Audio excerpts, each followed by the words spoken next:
Inflammation, there's good and bad inflammation. What is it? It's your body's natural immune response to stress, to toxins, to injury, to poor sleep and poor food. Shortly put, like, it's supposed to help you heal. That's the job of inflammation. A lot of things in health get demonized. I'm sure you've heard of carbohydrates and fats and a whole bunch of other things. Contextually, it's actually about how it's utilized and how much of it is happening at any one time. It's kind of the dose a lot makes the poison for a lot of these things. So it's how your body heals, adapts, and protects you. On the other side, when this happens a lot every day with things that we do, and we'll talk about them in the pillars, you get chronic low-grade inflammation. It just means your immune system, now it just can't switch off, even when there's no threat. I'm sure we've all been proverbially stressed in our life, and then even when you're not stressed, you just have angst and anxiety, and you're not 100% sure how you can calm it down. Half of it is an overactive nervous system, lots of stress, and plenty of inflammation, still driving your body to feel like it's under threat. So today we want to figure out,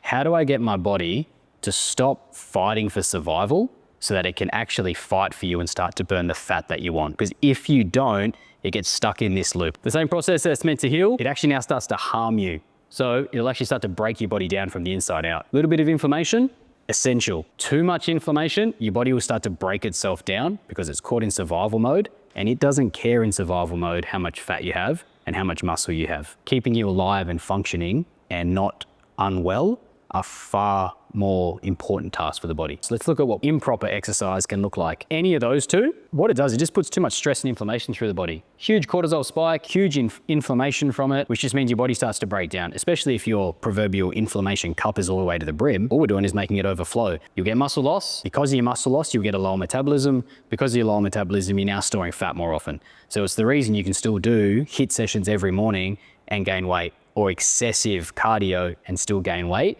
and people don't know what's going on. What does proper exercise look like? It's really simple. You need to do strength training. Through strength training, you do the opposite of cytokines. You release myokines and a thing called interleukin 10. What they do is they are anti-inflammatory, which is really amazing. Zone 2 cardio, for those of you who don't know what it is, it's keeping your heart rate between 100 and 120. You should be able to talk while you're doing it. It is the best fat burning zone to be in. It's also the zone that gives you the least amount of stress and inflammation on your body, so it's the best bang for buck. This improves a thing called your insulin sensitivity. For those of you who don't know, the more sensitive to insulin you are, the less likely you are to be diabetic. So that's really important. When you have diabetes, you're really insulin resistant by this stage, and it reduces inflammation, you'll get muscle gain and a metabolic boost. What is the inflammation spiral? Let's get into the physiology quickly. Cortisol, there it is again. More inflammation, it's back. You'll get muscle loss, you'll get lower metabolism, you'll get fat storage, and then unfortunately you get more inflammation on the back of that. So this feedback loop will just start to go around in a circle, which is devastating for people. Train wrong and your body actually works against you, unfortunately. So the impact on your health is,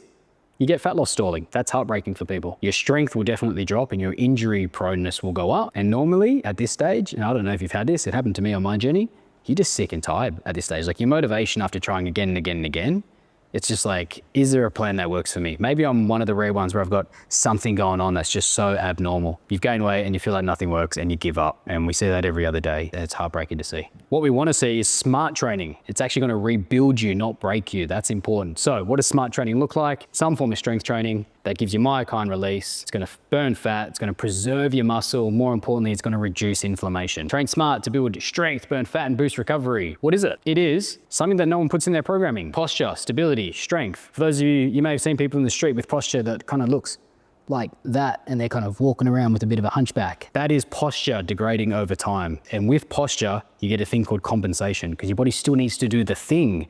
And if it can't do the thing, it'll just force the body to do it in a way that is less beneficial than the way it wants. It also causes inflammation through that compensation. The same thing happens with stability. You've got all these things in your body, they're called stabilizers. What they actually do is, they're deep to the joint. You've got them on your hip, you've got them on your knee. I haven't met a person that I've assessed so far, gen pop or athlete, that has good stability. It's always super average because nobody trains it. They don't do the right exercises in their programs, which means you get all this compensation in your joints all the time. If you run and you get sore knees, if you do strength training and you get a sore back, if your shoulders are constantly aching while you're sitting at your work desk, great.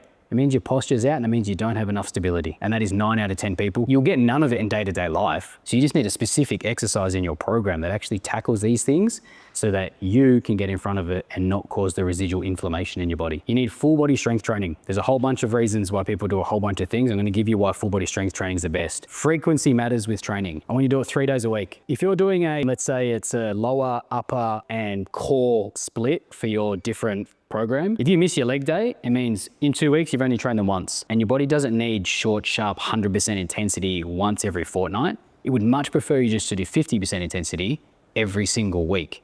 Now, if you multiply that by a full body program that you do 3 times a week, now you're getting all that stimulus 3 times a week. It's less for sure, but it's more frequent, and your body works better for fat loss and general health of lower intensity, more frequency than less frequency, more intensity. 1, you get the activation more regularly, but 2, that kind of training gives you the best catalyst for change with the best amount of time to recover. Low intensity movement is your best friend. If I could give you some takeaways, it looks like this. If you're not hitting 5,000 steps, you need to at least base that as your minimum. If you want to get good health, aim for 8. If you want to accelerate fat burning, 10's a great place to start. If you want to get really advanced accelerated fat loss, it's like 12 to 15,000. Each step is a stepping stone. It takes a real commitment in your day, but it's the best fat loss method, recovery method, least amount of inflammation, stress-inducing activity that I know that's going to get you good health and improve every health marker, especially fat loss. And you don't need to crawl out of the gym. It strokes the ego. And don't get me wrong, I have no qualm with people working out hard, and it is beneficial at times. I'm not the fun police. But when you train your ass off and you're crawling out of the gym, and then the next day you can't quite get onto the toilet because your legs are so shaky, you actually haven't benefited your body. You've just destroyed it. And now all the hard work you did in the gym is getting negated because your body can't recover and your inflammation's through the roof.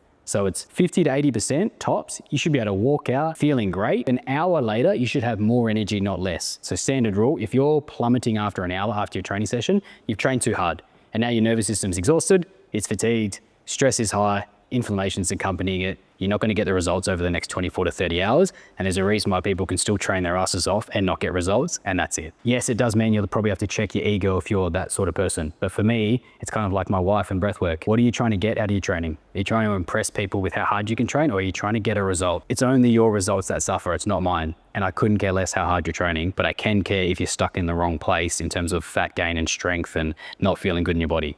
That sucks way more than like lightening the bar for me.